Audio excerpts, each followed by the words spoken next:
Hello friends, CTET जनवरी 2024 जो कि आपका एग्ज़ाम हो चुका है 21 जनवरी को, उसके रिज़ल्ट को लेकर कुछ मेन अपडेट है यहाँ पर जो कि आई हुई है। रिवाइज्ड आंसर की को लेकर अपडेट है।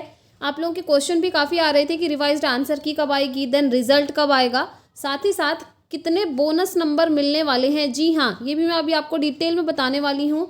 कितने नंबर वाले स्टूडेंट्स यहाँ पर पास होंगे और कितने आपको बोनस नंबर मिलने वाले हैं।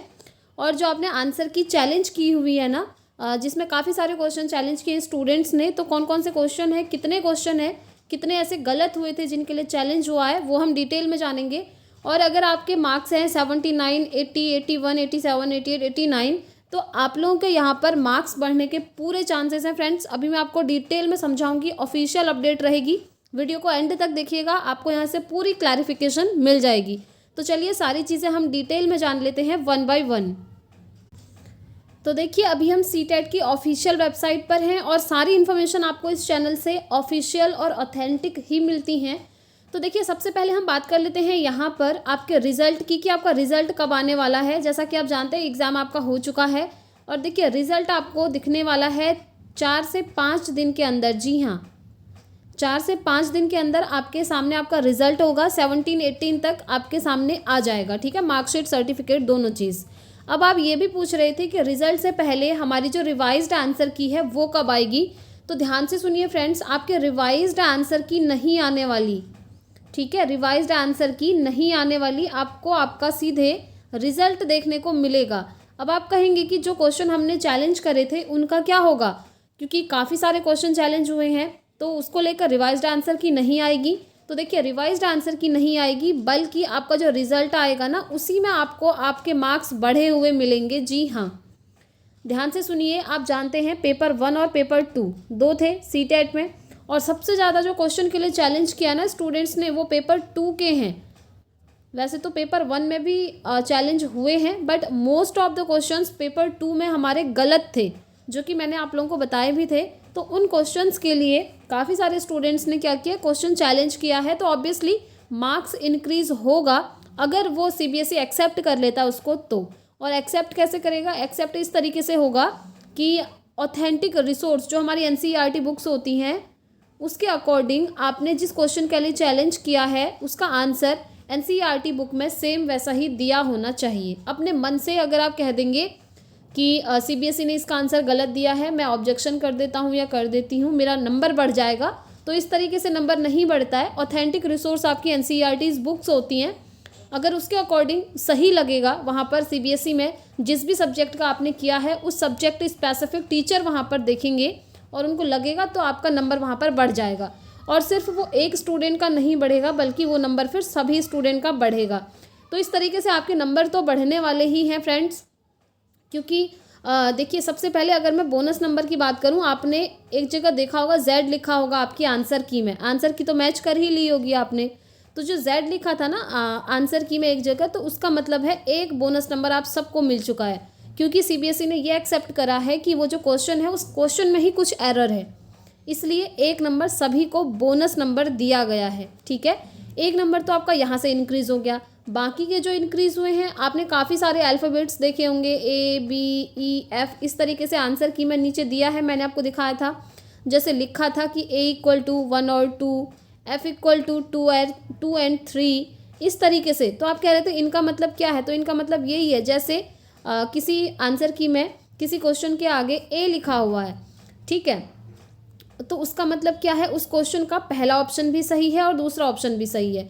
अब जिस स्टूडेंट ने ऑप्शन 1 टिक किया होगा उसको भी नंबर मिलेगा, और जिसने 2 टिक किया होगा उसको भी नंबर मिलेगा। तो इस तरीके से जो अल्फ़ाबेट्स लिखे थे वो भी आपको हेल्प किए हैं मार्क्स इंक्रीज़ करने में। ठीक है, बट कुछ स्टूडेंट्स के ये भी क्वेश्चन आए थे कि हमारे मार्क्स डिक्रीज़ कैसे हो गए, क्योंकि जब उनका एग्ज़ाम हुआ था तो पेपर में ही आप लोग क्या किए थे, आंसर्स जो है टिक करके लाए थे, जो भी आपने वहाँ पर गोले भरे होंगे OMR शीट में। उसके बाद आपने बहुत सारे यूट्यूब चैनल से या अलग अलग रिसोर्सेज से अपनी आंसर की मैच कर ली। और मैं आपको उसी टाइम बोल रही थी कि देखिए 100% श्योर मत हो जाइएगा कि यूट्यूब चैनल से जो आप आंसर की मिला रहे हैं वो सही होगी एकदम, थोड़ा बहुत ऊपर नीचे होगा, मैंने आपको बोला था। और काफ़ी सारे स्टूडेंट्स के ये कमेंट्स आए थे कि यूट्यूब से जो आंसर की मैच करी थी उसके बाद ऑफिशियल आंसर की में 6 से 7 नंबर कम हो गए उनके। मैं आपको बोल ही रही थी कि उस पर इतना ब्लाइंडली आपने विश्वास नहीं करना है कि इतने ही नंबर आएंगे, बढ़ भी सकते हैं, कम भी हो सकते हैं, और मोस्टली स्टूडेंट्स के मार्क्स कम ही हुए हैं। तो अभी जो आंसर की आई थी आपकी ऑफिशियल थी, उसके अकॉर्डिंग आपके जितने भी नंबर हैं आपको वही मानने हैं। बट यस, जो आपके क्वेश्चन चैलेंज हुए थे उसके बाद CBSE जिनको भी एक्सेप्ट करेगा उसके अकॉर्डिंग आपके उस क्वेश्चन में मार्क्स बढ़ जाएंगे। ठीक है, तो इस तरीके से आपके मार्क्स बढ़ सकते हैं। और देखिए, जैसे कि आप जानते हैं, अगर आप जनरल कैटेगरी से हैं तो आपको 90 मार्क्स चाहिए, तभी आप क्वालिफाई माने जाते हैं। और जो अदर कैटेगरीज़ हैं, अदर कैटेगरीज़ लाइक OBC है, ST है, SC कैटेगरी है, PH है, तो इन सभी को 82 मार्क्स लाने हैं CTET में, और वो यहाँ पर क्वालिफाई माने जाते हैं।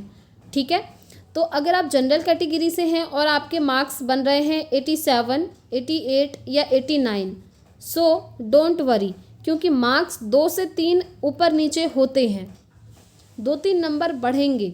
ठीक है, तो आप लोगों के यहाँ पर चांसेस हो जाएंगे पास होने के। और जो 89 पर है ना, वो तो पूरी होप कर सकते हैं कि वो यहाँ उनके नंबर यहाँ पर बढ़ जाएंगे, क्योंकि एक नंबर तो बढ़ेगा ही। ठीक है, और ऐसे ही अगर आप OBC, SC, ST कैटेगरी से बिलोंग करते हैं और आपके मार्क्स बन रहे हैं 79, 80 या 81, तो आप लोग भी होप कर सकते हैं कि आपके मार्क्स बढ़ सकते हैं। जो 81 पर अटके हैं, जिनको क्वालिफाई करने के लिए सिर्फ एक नंबर और चाहिए जिससे कि वो क्वालिफाई हो जाएंगे, तो वो तो पूरी होप लगा सकते हैं कि उनका एक नंबर बढ़ जाएगा, और मोस्टली 3 नंबर तक आपके बढ़ सकते हैं। ये चीज़ आप ध्यान रखिएगा, इससे ज़्यादा नंबर आपके नहीं बढ़ेंगे। काफ़ी सारे मैंने देखा कि काफ़ी सारे यूट्यूब चैनल वाले आपको ये तक बता रहे हैं कि अगर आपके 82 नंबर हैं तो 8 नंबर बढ़ के 90 हो जाएंगे और आप CTET क्वालिफाई कर जाएंगे। तो इस तरीके की बातों पर बिल्कुल भी आप भरोसा मत कीजिए, क्योंकि इतने मार्क्स नहीं बढ़ते हैं, किसी भी एग्ज़ाम में नहीं बढ़ते हैं, CTET में ही क्या, ये आप जानते ही होंगे। तो इतने मार्क्स आपके इंक्रीज़ नहीं होंगे। आप अगर समझ रहे हैं मेरे 80 मार्क्स हैं, डायरेक्टली 8-10 नंबर बढ़ के मैं यहाँ पास हो जाऊँगा या पास हो जाऊँगी, तो it is not possible friends. ठीक है, बट येस, अगर आपके 2-3 नंबर कम हैं तो आप पूरी होप लगा सकते हैं कि मेरे मार्क्स यहाँ पर बढ़ जाएंगे। तो इस तरीके से आपके नंबर बढ़ के आएंगे। और देखिए, ये जो डेटा आपको दिखेगा ना, सीधा आपके रिजल्ट में ही देखने को आपको मिलेगा, रिवाइज्ड आंसर की आपकी नहीं आएगी।